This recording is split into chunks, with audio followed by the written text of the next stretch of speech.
about what you're putting in. All your hopes and efforts are all in vain. Who will pick you up when you've lost everything? Does it all become for granted with a wedding ring? Oh, there must be more. There must be another way. There must be conscience. Different things in different ways. There must be love. There must be a reason. And a little bit of faith has got to come my way.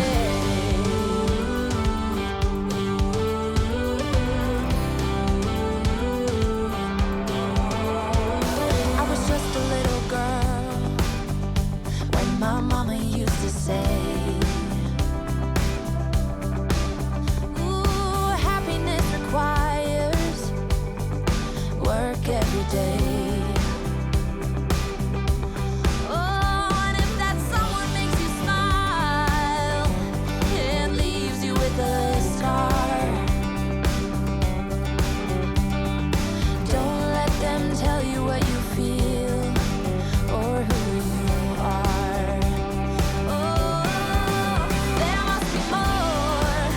There must be another way. There must be conscience. Different things in different ways. There must be love. There must be a reason. And a little bit of faith has got to come my way.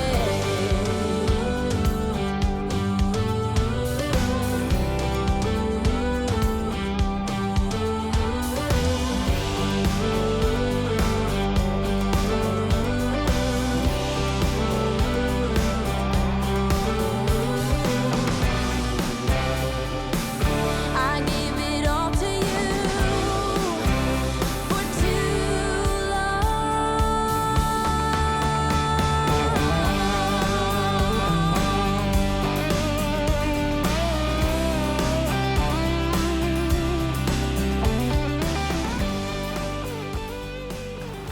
It's Ben Vereen, saluting our vets, the men and the women who fight for our countries. We have our freedom.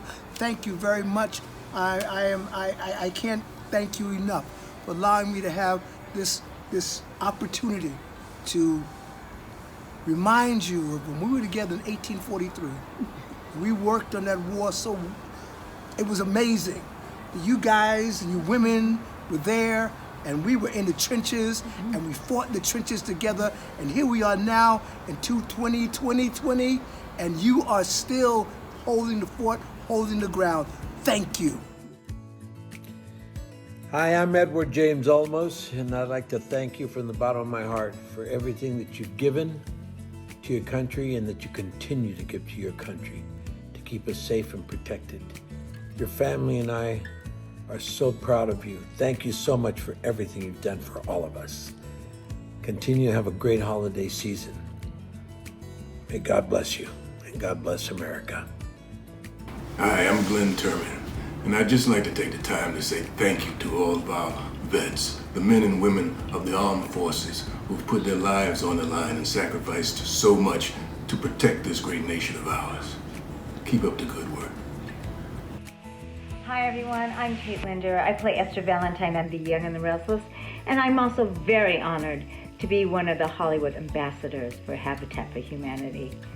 And I would like to just personally thank all of our veterans, our veteran partners. You keep us safe, and I cannot tell you how much I appreciate all of your hard work and all that you do every day to accomplish that. So please know that we are so aware of you, and we are so grateful to you. And once again, thank you. Have a great day. Hey friends, it's Lisa Cicero here from General Hospital.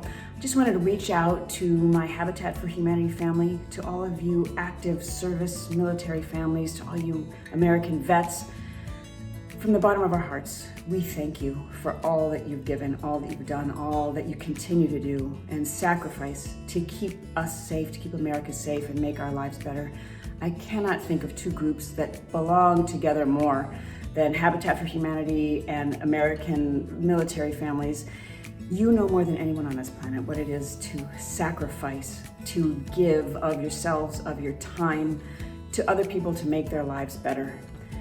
The Habitat for Humanity, Habitat for Heroes program, where vets are showing up to help build houses, build lives, just make the world a better place for other people.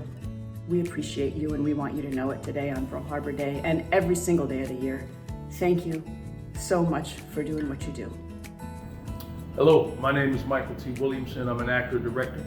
I just want to thank you so much to all my veterans and to all our first responders for your sacrifice. You mean the world to me. Being a product of a military family, I'm really proud to welcome you to our virtual Veterans Build. On behalf of Habitat LA's Habitat for Heroes program, I'd just like to say thank you so much for your sacrifice.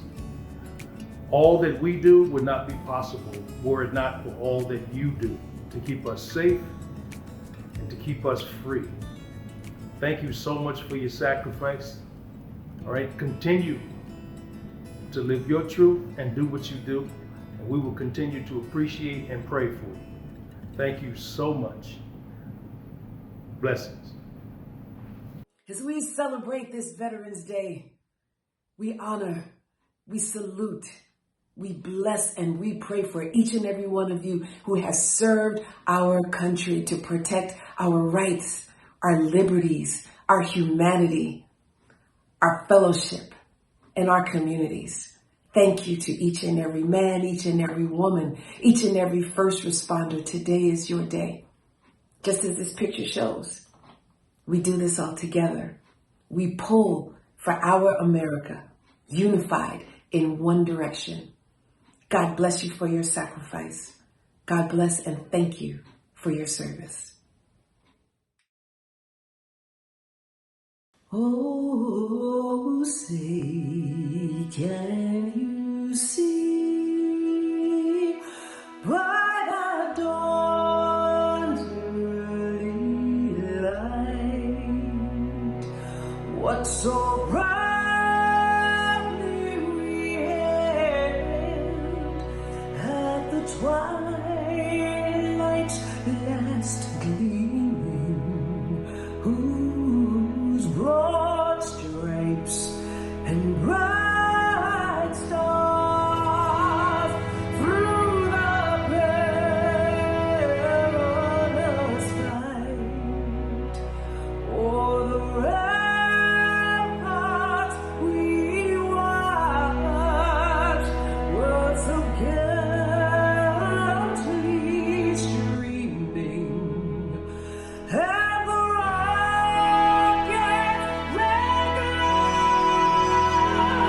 the bombs bursting in air, gave proof through the night that our flag was still there. Oh, say does that star-spangled banner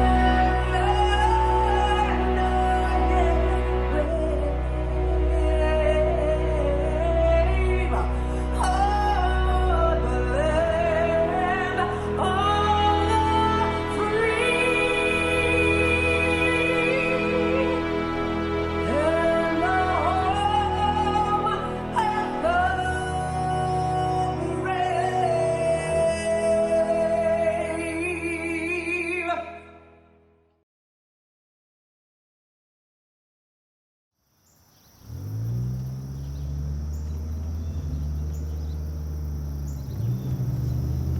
Thank you, Dawn, for that amazing performance. We are so honored to have you participating today. Hi, my name's Erin Rankin. I'm the President and CEO of Habitat for Humanity of Greater Los Angeles. I am so proud to welcome you to our 2020 Virtual Veterans Build. While most of today's event will be experienced virtually, we are here building in Los Angeles at the home of one of our honored veterans. For the past 30 years, Habitat for Humanity of Greater Los Angeles has been actively working throughout Los Angeles County, providing housing and related services to families in need. It is our true belief that families deserve a safe and decent place to live, and so we work with families throughout Los Angeles County to provide new homes, home repairs, and homeowner education to prepare people for home ownership. Since COVID-19 hit, we've actually still been working in our community to provide critical home repairs to families who are now staying safer at home. We have built and repaired 120 houses since COVID-19 hit. We finished 14 new homes, and we've helped 650 families who were impacted by the COVID-19 pandemic to have resources they need to make their lives a little bit easier during this tough time. We are here today. Hi guys, how are you doing? Hi, thank you for being here today. Today you're going to see Habitat LA in action, and you'll see the good work that we have in line for the Aline family, and you'll meet a few of our volunteers. One of our goals today is to really highlight the services and programs that we provide to veterans and military families. And we're so proud to join with our presenting sponsor, City National Bank, in thanking each one of you who have served in our military and protecting our nation. Next, I want to introduce you to Dr. Dinisa Thomas Whitman, who is our Director of Outreach, Policy, and Advocacy, to tell you more about those programs. Hello, everyone. I am Dinisa Thomas Whitman, the Director of Outreach, Advocacy, and Policy at Habitat LA. I have the pleasure to lead the Habitat for Heroes program and interact with LA County veterans and veteran service organizations to advance our mission with a specific focus on veterans and military families.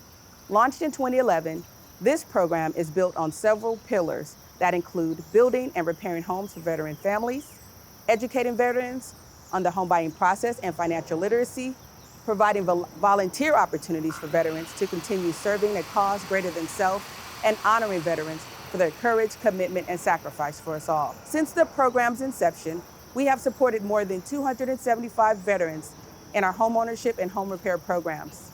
Additionally, each year we work alongside many active military and veteran volunteers during the LA Fleet Week, Habitat LA's Veterans Build, and on Build Days. Now I want to introduce Sergio, our Home Preservation Project Manager, to share more about what we're doing here today. Thank you, Dinisa. We're here today building a handrail for the Aline family along with City National Bank and our Habitat volunteers, who are all veterans. Tom and Bilal, what keeps you coming back? Well, I've had the privilege of doing this now for more than I have fingers. And it's been a privilege and a joy, because as a veteran, veterans are part of a very special family. And to be honored to give back to those fellow family members is truly a joy and a privilege. Right, Bilal? That's right, Tom. The reason why I come back, because like you said, it's a joy and a privilege to come back and help our fellow veterans. Also to help their people like here in this house here. We're doing this here because we love them and we love what we do as far as helping people. And that's the good part about being a vet, because you can give back to other people who are not veterans. Well, and one of the other really wonderful things is you get to meet my fellow veterans. In fact, at this time, I'd like to really introduce you to a really special former Marine. Paulus, come on in here, please, and meet the good folks. Hi, I'm Paulus Ignitis, a relationship manager with the Aerospace and Defense team at City National. I'm also a Marine Corps vet and a Habitat volunteer, so it means a lot to me to be here working today on the Habitat LA home. I'm excited to be here with a few of my City National colleagues and Sergio's crew, Tom and Bilal, and to help repair Mr. and Mrs. Aline's home. We're also really proud to support this work because we know how much need there is among veterans and military families in the LA area. As a military veteran, I know this firsthand, and I'm so proud to give back to my community. My team and I had some time this morning to chat on this very porch with Mr. and Mrs. Aline today, and it was such a pleasure.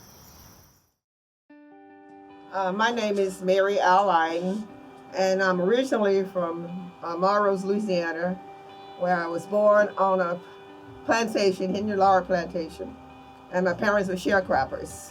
And then we went to Crosby, where I went to school at Monroe's Elementary and High School, all in one place. And I played basketball, and of course Lincoln played football. And I became a cheerleader. And I guess during that time, somewhere down the line, we thought we fell in love, I guess. I just want to let everyone know Lincoln and I have been married for 67 years. And you have to be wrong sometime in order to be right. She's never wrong. And then we moved to California. Well, we had this beautiful young lady. This has meant the world to me, and to see my dad be a lot more settled now than I recall growing up. And I didn't understand, the impacts of being a veteran. I really didn't understand. But, after sitting and going through several doctor's appointments with him and going through interviews and me learning about his past and sort of the emotional and mental things, that veterans go through, and how when they don't have the opportunity to address those issues going forward, it sits with them. And it's not only their issue, but it became, my mom's issue became my issue, because everything that he was going through was all bottled up. We had a lot of ups and downs and things, financial and everything. And my husband has a social worker at the VA, which told me about Habitat. And she suggested that maybe we contact them. They helped her dad, because the lights were going on and off, and it was a danger to the house because they thought it might catch a fire. Ever since that time, it's just been such a blessing to have someone to be able to step in at a time when you don't know what you're going to do. So it was almost you could say a lifesaver, because I've heard of so many homes catching on fire and stuff. I'm thankful for the times that I had to, take him to the VA. I've seen, what the treatment is like. I've seen the system and the process get better and better over time. And so my mom mentioned the caseworker. And when they recommended that we contact Habitat, I thought, okay, is this just another kind of a off-ramp where we're just going to get some flyers and, go to a seminar. And so to see that they actually provided some measures that made their home safer, I'm so thankful for everything that they've done, for my family, for not only the safety measures, but also just the things that lift them. All the workers from Habitat has been such a blessing. They treat you like family. Mm-hmm. They're like family. They're like family. They come in and they just, you don't feel like a stranger's around you. So you just feel comfortable with them, and so much respect. It's just a blessing. For the VA and for Habitat to come together and collaborate like they are, and for them to be in the community. I mean, this is not, this is a real grassroots effort here. It's not, that you picked the best house, or, you picked a family that really, really needed this service. And it lifted us. It lifted our hearts. God bless you. And love. This is my hug to everyone out there. Thank you. Love you. Thank Habitat. Thank Habitat for everything you've done. Wow. Thank you for sharing your story, which is why it's such an honor for us to serve you, Mr. and Mrs. Lean. I hope we did a good job, but we have a lot more work to do here. Before we go, I hope you stay with us as we move into a panel discussion to address the intersection of affordable housing, employment, and veterans in the LA area. Panelists are going to address the challenge of transitioning to civilian life, housing insecurity, and employment, and offer program resources for affordable housing, financial education, and home buyer education, along with employment resources and strategies. Hello, everyone. My name is Dr. Dinesa Thomas Whitman, and I'd like to thank you for joining us during this season of Acknowledging Veterans. I am pleased to moderate this panel designed to build upon veterans and service members' knowledge of opportunities for affordable homeownership and employment in the Los Angeles area. Because California has the largest veteran population of any state, and Los Angeles County is the largest populous county, it is appropriate for us to intentionally focus on the experience, supports, and needs of veterans in this area. Today, I am joined by 5 phenomenal panelists who can speak into their experience as a veteran and or their professional experience supporting veterans. I would like to welcome Dr. Sherry Kim Parker, licensed clinical social worker. Dr. Parker has deep roots with the veteran and military families as a daughter of a veteran and as a wife of a veteran. She is also the mother of a current service member. Professionally, she has worked for the VA hospital supporting veterans for their social and emotional well-being. Welcome, Dr. Parker. Thank you so much. It's a pleasure to be here with you today. Today, we're also joined by Rick Dupree, Vice President of Talent Acquisition for City National Bank. Rick has a long professional history sourcing professional talent in the corporate sector and in the financial services industry. Welcome, Rick. Hi, thank you so much for having me. I appreciate it. Next, I'd like to welcome Reverend Brenda Threat, she's Assistant Director of Veteran Services at El Camino College. Brenda is a military chaplain, a veterans and affordable housing advocate, and an advocate for student veterans in higher education. Welcome, Brenda. Thank you, Denise. It's a pleasure to work with you and Habitat for Humanities. Thank you. I would also like to welcome Roxana Gomez, a veteran and a Habitat LA homeowner who will share her personal homeownership story. Professionally, she serves veterans as they prepare for and secure employment opportunities. Hello, Roxana, welcome. Thank you so much for the opportunity to attend this. Last, but certainly not least, I welcome Dennis Tucker to our esteemed panel. A veteran and advocate for his brothers and sisters in service, Dennis is the interim Human Resources Director for the Los Angeles County Metropolitan Transportation Authority. Welcome, Dennis. Thanks for having me, Danisa. Much appreciated on the invitation to speak on this panel with these wonderful guest speakers here today, and looking forward to working alongside my Habitat for Humanity brothers and sisters. Thank you, Dennis. We always appreciate your partnership. Okay, so thank you all so much for your time and participation on Habitat LA's Veterans Virtual Veterans Bill panel. I guess we can just get right into the questions. Dr. Parker, for some veterans, transitioning from the military to civilian life may present a challenge. You hail from a military family. Can you share your personal and professional experiences regarding the transition and how it generally impacts veterans and their families? Well, thank you so much. I'd be happy to answer that. So as you said, I do hail from a military family. Not only was my father a 20-year veteran of the United States Navy, but both of my brothers served. My husband is a 30-year veteran of the United States Navy as well. And then my son served also in the United States Navy. Not only that, but as you mentioned in the introduction, I worked at the VA Medical Center for a couple of years after graduating from UCSD. So my experience with veterans is both personal and professional. One of the things that I know from working with our military veterans and families is that there are quite a few that deal with a lot of transitional issues related to separation from military service into the civilian life, because for many, they've been veterans for 20, 30 years and have grown accustomed to living the same day after day existence. And when you take that away, they are then forced to find themselves in a place where they're dealing with new rules, new responsibilities, people that don't necessarily have the same level of structure as themselves, leadership qualities and abilities. So that can be somewhat difficult for our veterans. In my personal experience, you know, in 2016, my husband retired, my son was separated from the military, and I had both of them at home, and the separation was not easy.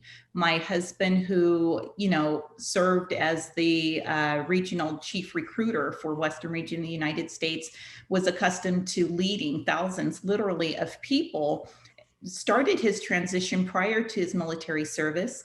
He was applying for jobs and could not find a job to save his life. He had an MBA, and it became demoralizing for him. And month after month after month, he tried for 8 months before he was able to find a job. During that time, I could see where he was becoming depressed and really losing any kind of desire to look for work. And he is somebody who, thank goodness, had a retirement check available to him and a means of supporting himself. My son, on the other hand, really struggled for almost 2 years. And I have to be honest, there were times that I came home that I thought I might find my son dead because, you know, he served as an intelligence specialist. I don't know exactly what he saw, but whatever he saw was not pretty. And he struggled with a lot of moral injuries when he came home. He didn't want to go to the psychiatrist. He didn't want to take the medications they prescribed.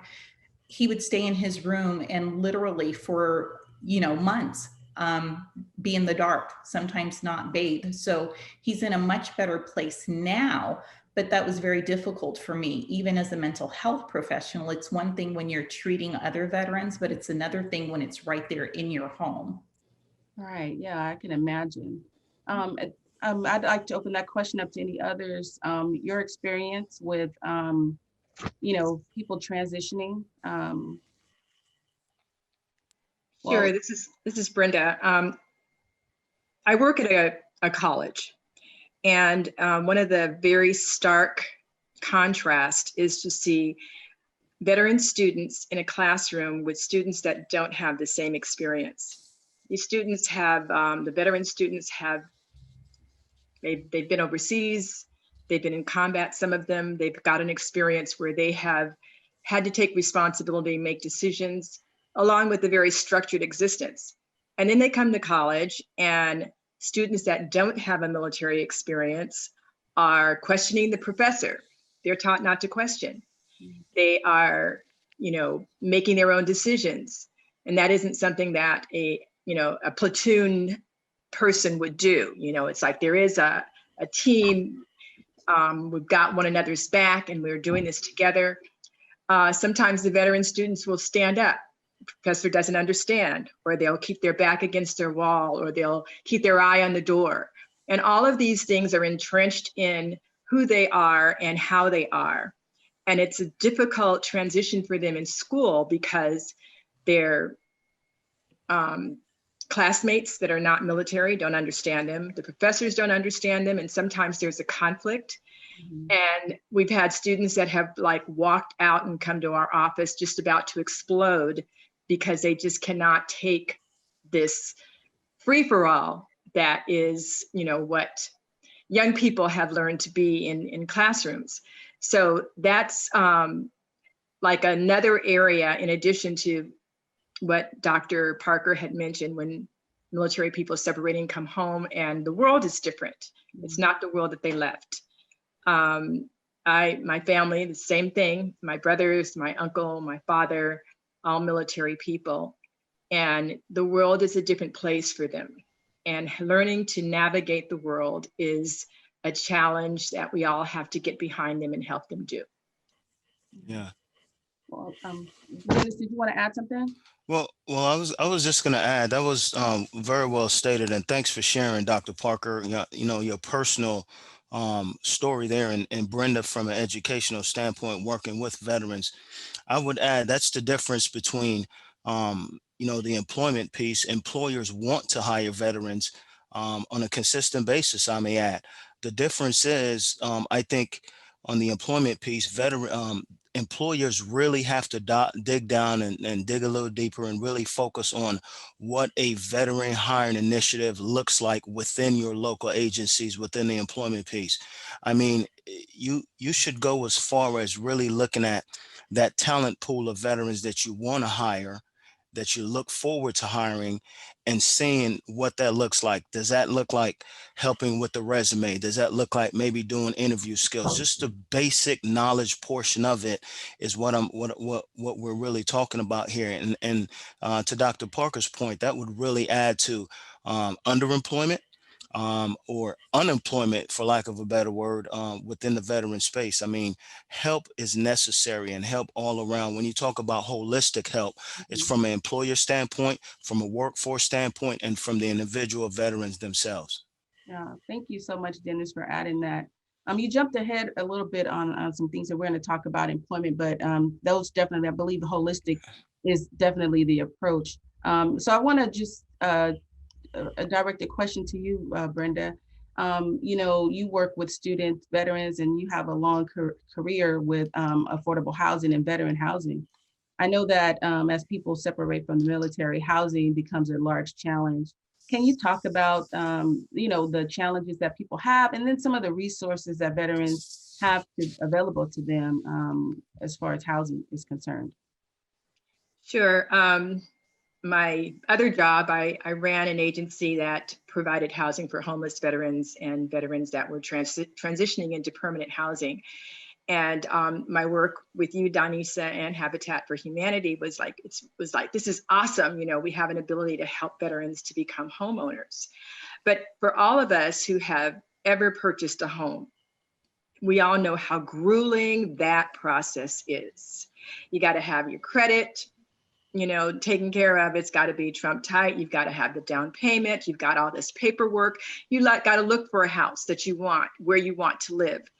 And you may find a house and somebody else buys it. It is a long, arduous process. And it's a process that's emotional. And when you have men and women who have separated from the military, and their anticipation, first of all, is that everything's going to be fine. They go to a yellow ribbon event and they have all of these resources and they get all of this paperwork to help them to go to school, to get a job, to get a house, to get, whatever it is that they think that they might need. And then they run into the walls that all of us run into for all the reasons that they could not have imagined. Because the anticipation is, I served my country and the doors should open, and the doors don't open. And you're competing against people who have a different background. Maybe they've got degrees. Maybe they've got more money. And the VA does provide financial help, but there is, you may not have a DD 214 that equips you with the ability to get that financial help. And there's like all of these resources. There's Habitat for Humanity, there's Salvation Army, all these different resources, and you don't know where to go. There is no one place that a veteran can go to that's going to say, okay, let me walk you through what you need and stick with you until you get it. And so every single door is a challenge, and it's like another rabbit hole, and it's very frustrating, especially when someone is homeless. And that's one of the results of not being able to pull yourself out of this confusion, this mire of not being able to be employed, not being able to find some place to live. And then it affects your home life, and then your family falls apart.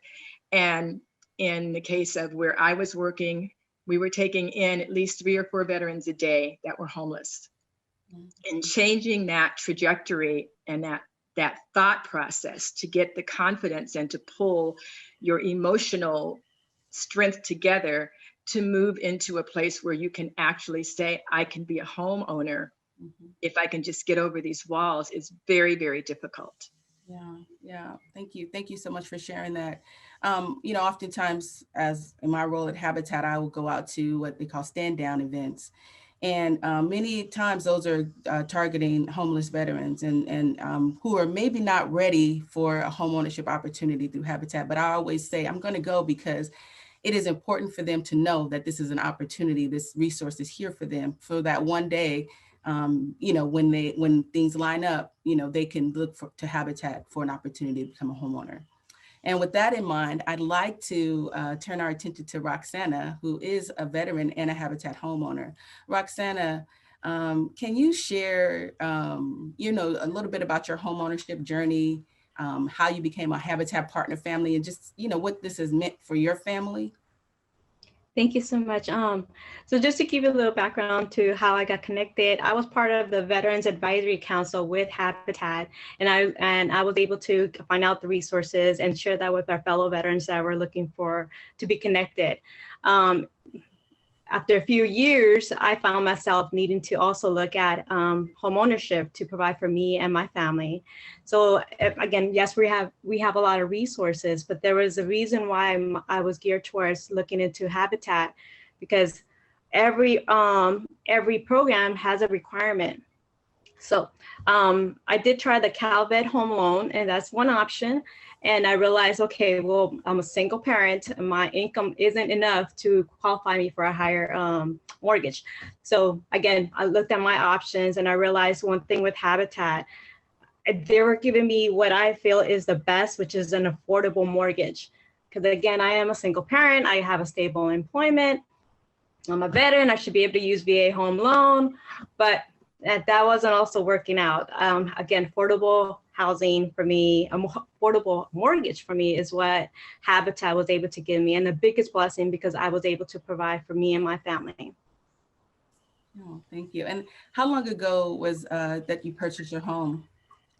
Yeah, so I applied in 2014. It took about 6 months time frame to go through the process, because again, you do have to apply, you have to meet eligibility. They're gonna look at your credit, they're gonna look at your work history, and then from there, once I was selected, I did receive my home in 2015. So it's 5 years since I've been living at my home. Okay, and just any thoughts or advice you would give to a veteran who would be seeking home ownership through Habitat or any other program?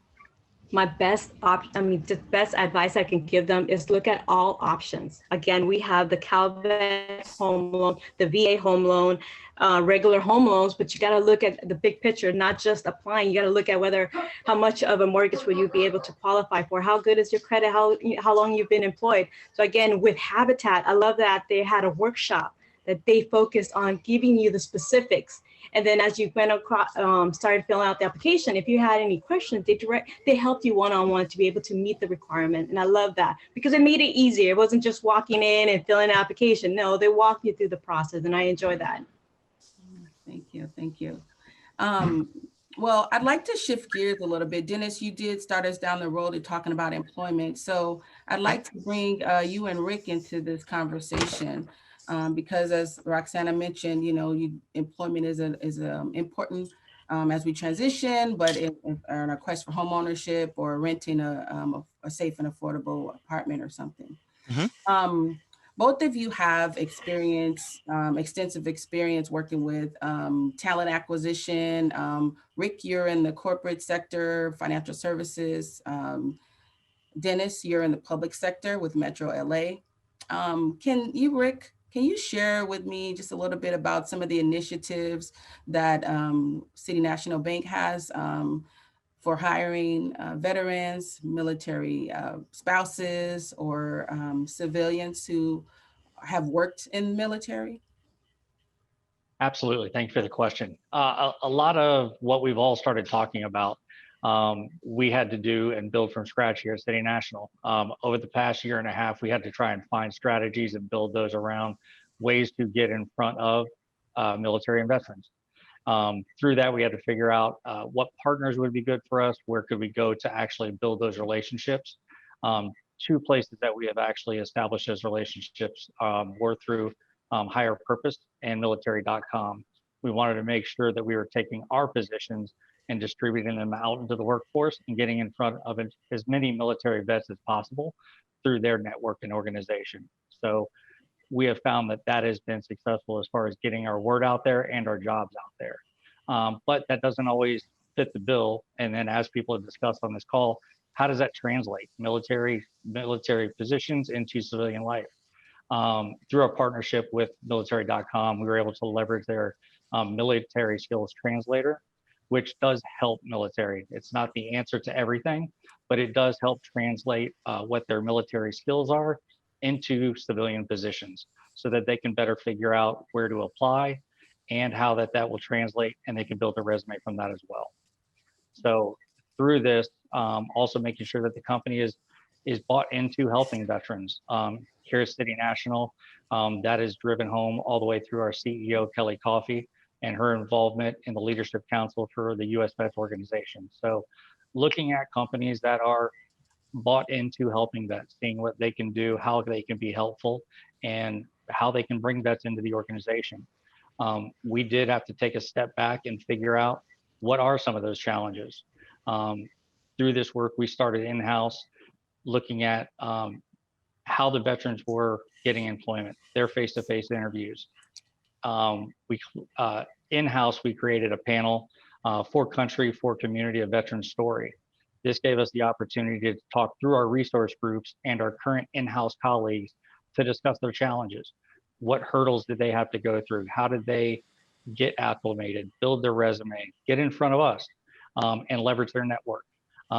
With all of that said, we were able to also bring in open house panels to have these community conversations on panels with veterans to talk about the challenges, help managers understand what questions to ask and how they might differ from a civilian candidate versus a military or veteran candidate.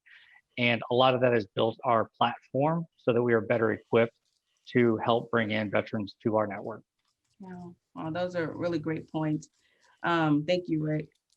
Dennis, you know, we've worked together. You brought me into some of the panels that you've worked on for veterans, specifically in LA County around employment. And that's where I kind of learned some of the things that Rick just shared about the HR side of the hiring, right? Making sure they're translating, that they understand, the professionals in-house understand what they're reading and how it translates. Can you talk a little bit more about what Metro's doing, how your agency is supporting veteran employment and resources in LA? Sure. And great point. Now, if I can piggyback off of Rick, I think they're doing some great initiatives there in City National Bank. And so here at LA Metro, the veteran hire, we have a 6% veteran hiring initiative.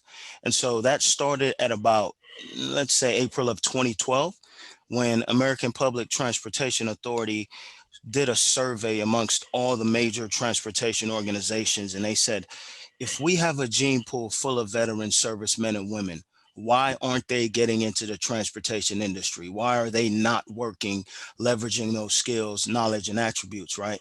And so Metro raised its hand, and at that point, we decided to hire about 4%. Well, since I've been here 5 years ago, my CEO, who is CEO, you guys probably know Phil Washington, he runs LA Metro, he raised the bar to 6%. And so a lot of that is attributed to my recruiting background because I sort of know where to go. I work with folks like Roxana, folks like you, Denisa, like my sister Brenda, in lieu of maybe getting veterans on board here at Metro. And so 6% veteran hiring initiative. And what we do specifically veterans programs here in the HR department, we leverage those skills, knowledge, and attributes to showcase his or her military experience. And that can be anything from maybe tailoring a resume that looks like what the HR resume is within that agency to, I go as far as going to National Guard and Army Reserve units. Brenda can attest to this. I've been down to her classes to talk about interview skills because obviously, having served myself, one of the things that the numbers have shown me over the last 5 years is veterans do not interview well. And so we get to the point of submitting the resume, but once we get to the interview, we sort of fall short. And so for me to make sure that funnel is streamlined to where that veteran can be considered for the employment opportunity, then we have to work on that. And so we not only do that, but we work with those transferable skills, but we allow those veteran military spouses and dependents to also, join the Metro team. We want to make sure we hire. When we talk about veterans, it's not just the service member, it's the entire holistic group, the family members as well. Like my partner, Rick, we have a military skills translator as well, specifically tailored for internally here at LA Metro. And I think for me, two of the best practices that I can talk about is annually Metro has a job fair. And so not only do we want to hire veterans, but we open that job fair up to about 60 to 80 other employers, like a RIC, like a Habitat, like a EDD. And we know that, employment is the biggest way to get back on track. So we open up that job fair to other employers as well. And then finally, I think the biggest thing for me is training my internal, or the folks that I work with in talent acquisitions, to know what a military resume looks like. Look, I may not always be around, or my team may not always be around to really look at a resume and translate it for the internal HR department, but it's important for them to learn best practices. What does a MOS mean? What does a 88 mic? What does that affiliates to on the civilian side? And so just things like that, the military lingo, the resume, the interview skills is what LA Metro has done to expand the brand here for the Veteran Hiring Initiative. Oh, wow. Thank you so much, Dennis and Rick, for discussing what your organizations are doing to employ veterans. Today we were really wanting to talk about, some of the challenges in employment and housing are really big challenges that veterans face. So you all have done an excellent job with just highlighting some of the things that that your organizations are doing, that you may have personally experienced, and professionally how you're supporting veterans. So we're coming to a close to our panel. This was a brief conversation here, but I just want to pose one final question to the entire panel. Feel free to chime in or not if you have something to share. But from your point of view, what is the number one way we can make a substantial difference in supporting veterans as they seek housing and employment? And so I will just open that up. If you'd like to share something, please do open your mic. This is Brenda, and I wanted to actually pose this to Dennis and Rick. I've met with a lot of employers in trying to get veterans hired, and everybody says, "Oh yeah, we want to hire veterans, and they're on our list," but they are not as forthright as Metro and City National Bank. And I've talked to some personally, and they go, "Well, quite frankly, the veterans got to compete against a college student that is much better, much more polished, interviewed better, and they're afraid that a veteran is going to have some type of emotional episode." And so those are things that nobody's going to tell you or say. Mm-hmm. And I think that having organizations like City National Bank and Metro that are huge and influential, to have those conversations with other employers to change their mind about veteran hiring, change their minds about veterans, along with, yes, we do have to have a talk and help our veterans to interview better, because they're going to answer a question and they're not going to expound upon the question. It's like they don't have that same training. It's different.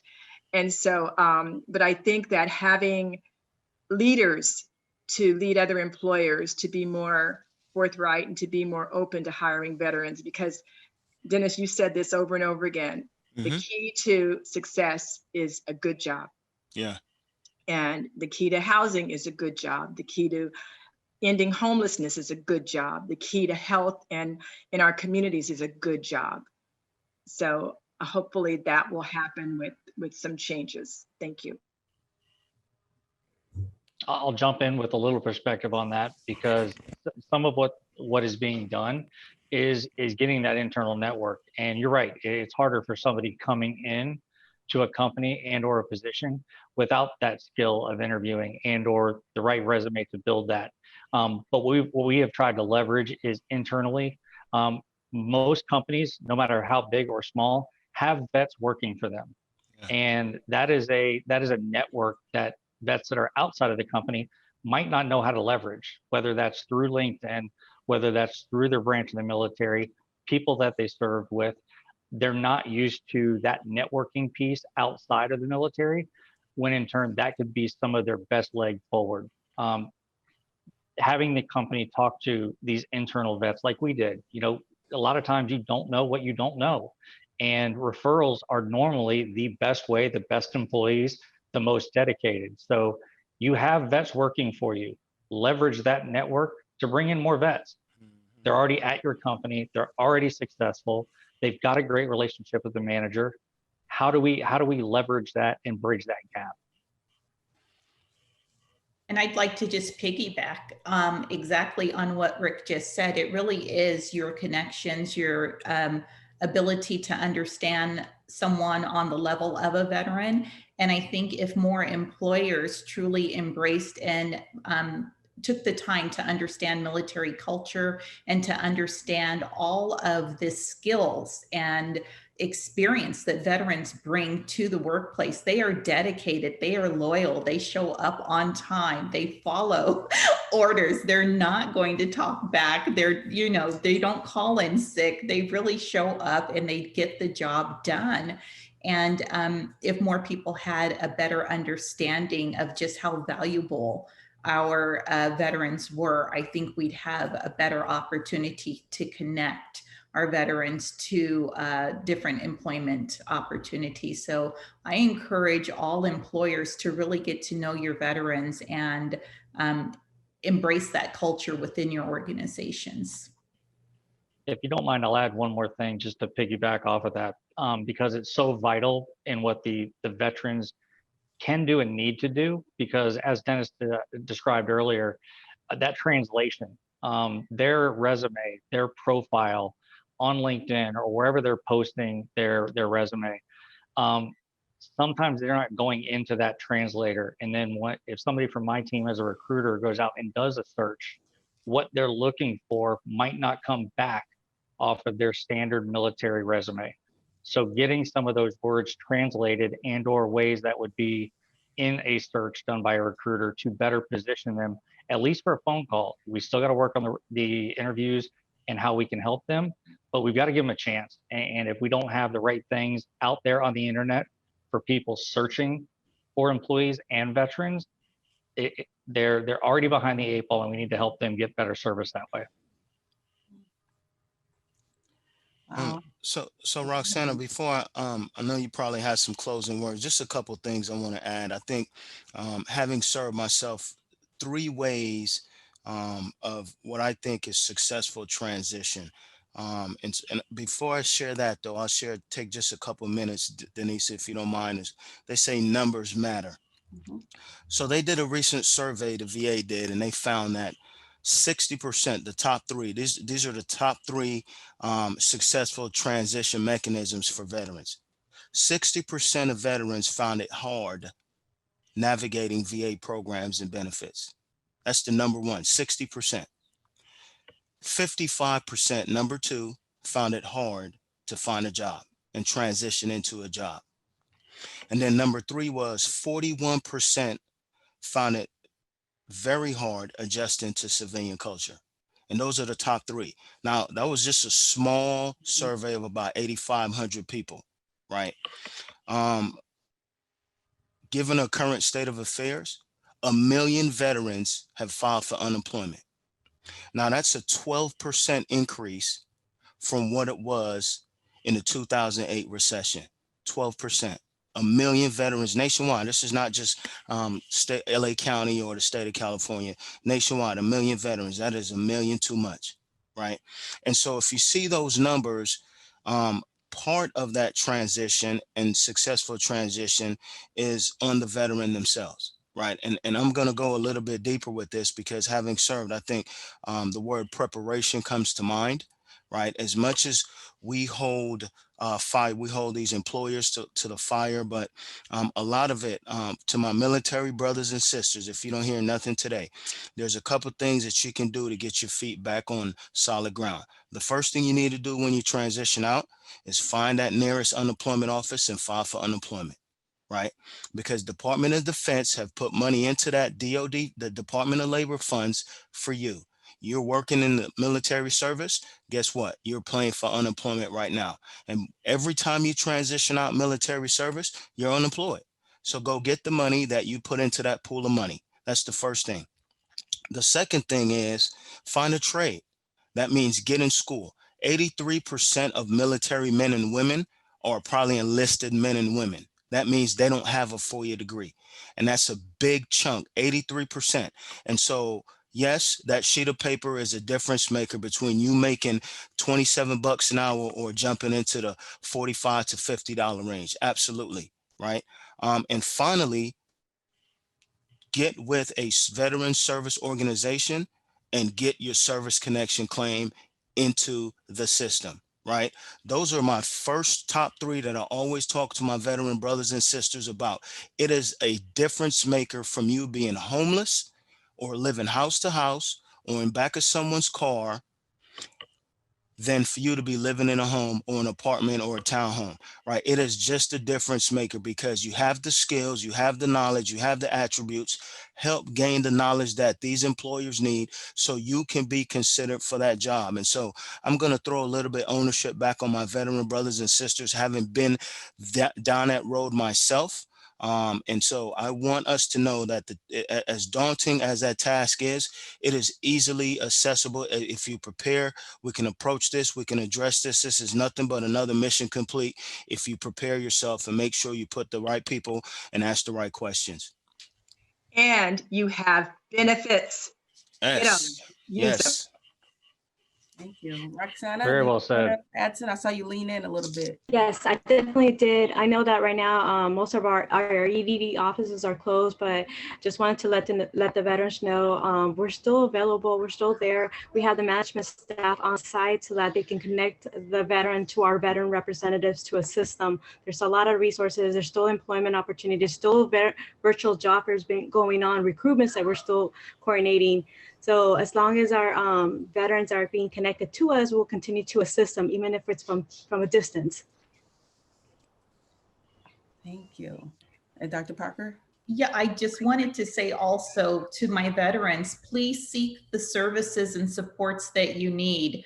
We understand you're going through a transition. There's anxiety, there's depression, there's post-traumatic stress disorder. We recognize this and there is help for you. Go to your Veterans Administration, get the services that you need, go to the support groups, go to individual counseling, take medications. You are not alone. Every day, there are 16.8 million veterans who commit suicide.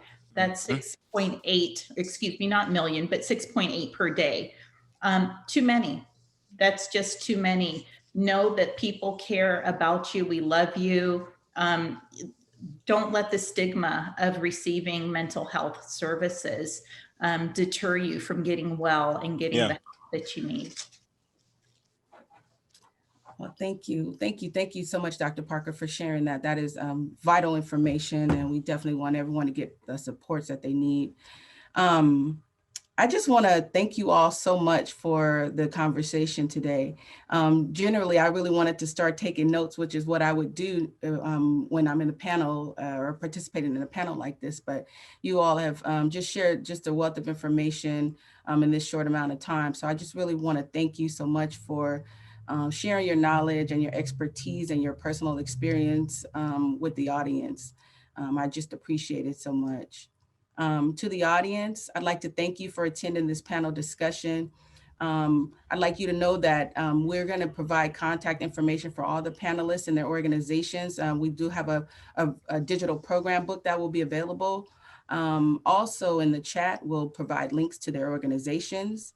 And then as a follow-up, audience members, there will be a post-event survey that you will have access to. If you complete the survey, it will enter you into a raffle for one of 4 gift cards that we'll be raffling off. So please complete the survey. And then lastly, I just want to share that Habitat LA, just like every organization represented here in person here, committed to supporting veterans and active military in our service area. We would like to invite you to learn more about our home ownership program and our home repair program. We'd like to invite you to volunteer with Habitat once the pandemic lifts. We have a lot of opportunities for veterans to serve their fellow brothers and sisters, as well as others in the Los Angeles area. I'd like to invite you to take our home ownership classes. We do have a program called Pathways to Home Ownership, where you can learn more about the home ownership process. And even if you're not ready today, knowledge is power. And the more you know, you can get ready for it. And so I encourage you to visit our website, habitatla.org, to learn more about all of our programs. I'd like to thank you all for panelists. Once again, thank you so much for your time today. And audience, thank you for attending this panel. Thank you for participating in our 2020 Virtual Veterans Build. It was so nice to have you join us today. I also want to thank all of those who volunteered and supported this event, and especially City National Bank for being our presenting sponsor. Now let's go back and check in with our home repair team and see how progress is going on the Aline family home.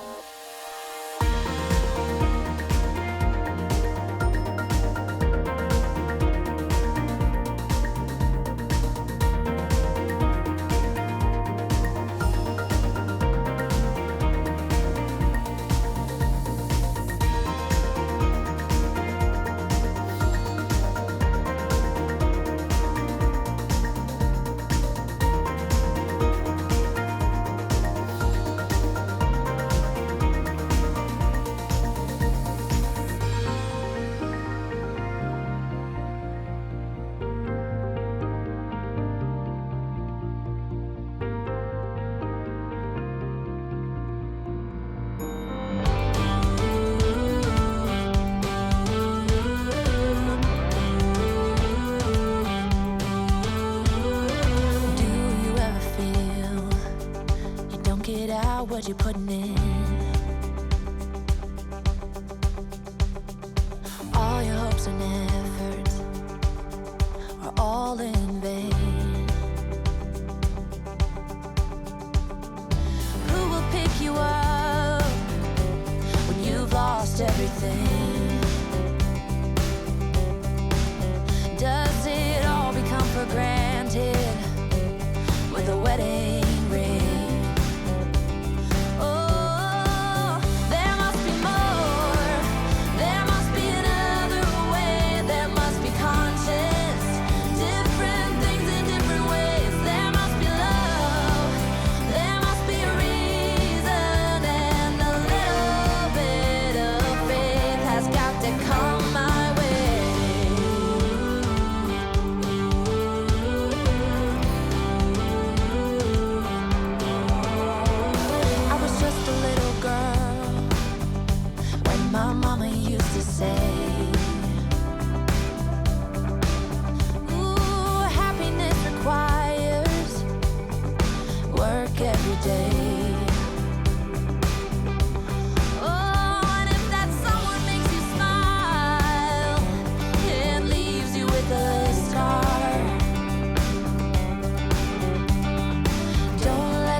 got our windows down, driving down the 405, sing along to the radio.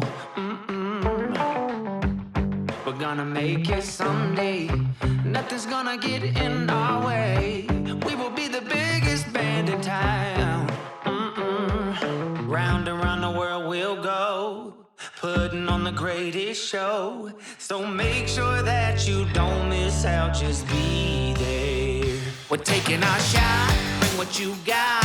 We're going all the way to the top.